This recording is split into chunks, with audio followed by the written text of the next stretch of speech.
Chapter 5 School Day. Ring, ring goes the bell. Chuck Berry. He really did deliver us from the days of old. You know, it's impossible to explain just how exciting it was to be a music-loving teenage boy in the spring of 1957. I think you had to be there. Elvis had opened those floodgates, and that tidal wave of American rock and rollers was washing right over us. It felt like there was a new star splashing down every day. More than ever, I was glued to AFN and Luxembourg every evening and weekend. Even the stuffy old BBC Light program was playing rock and roll by now. And I spent so much time, not to mention so many shillings, at Marsden's that I reckon they should probably have named a listening booth after Harry Webb. Those amazing artists just kept coming. Chuck Berry was another who blew me away as soon as I heard him.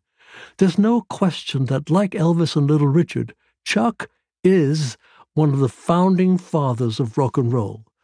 There is a rawness and directness to his music that thrilled me from the off, and it still does today.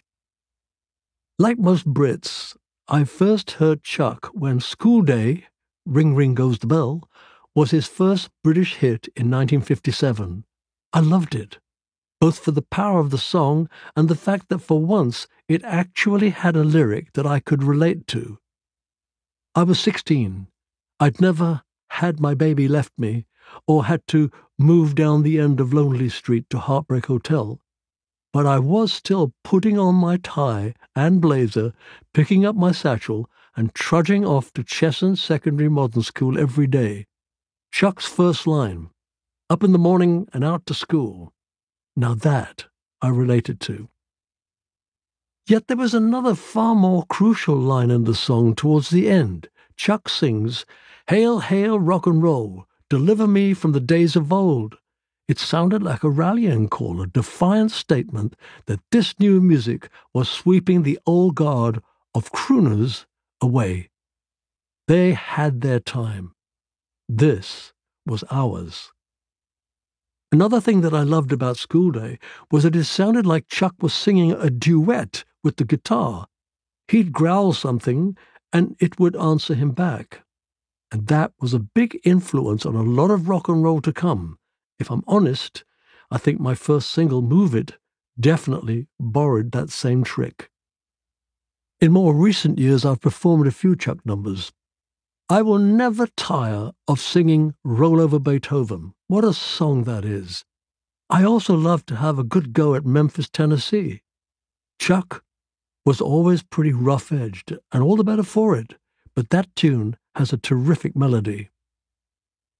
Chuck's great thing was always riffs, though, and School Day, Ring Ring Goes the Bell, was an absolute killer. A few years later, that guitar rhythm was to show up virtually unaltered, but with new words rebranded as No Particular Place to Go.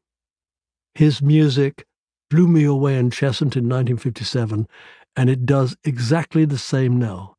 When I recorded my Just Fabulous Rock and Roll album of rock and roll classics in 2014, I included no fewer than 3 Chuck Berry songs: Sweet Little 16, Roll Over Beethoven, and Memphis, Tennessee. And believe it or not, even Elvis only got 2. Yeah, hail, hail, rock and roll, indeed. Chuck Berry was a genius.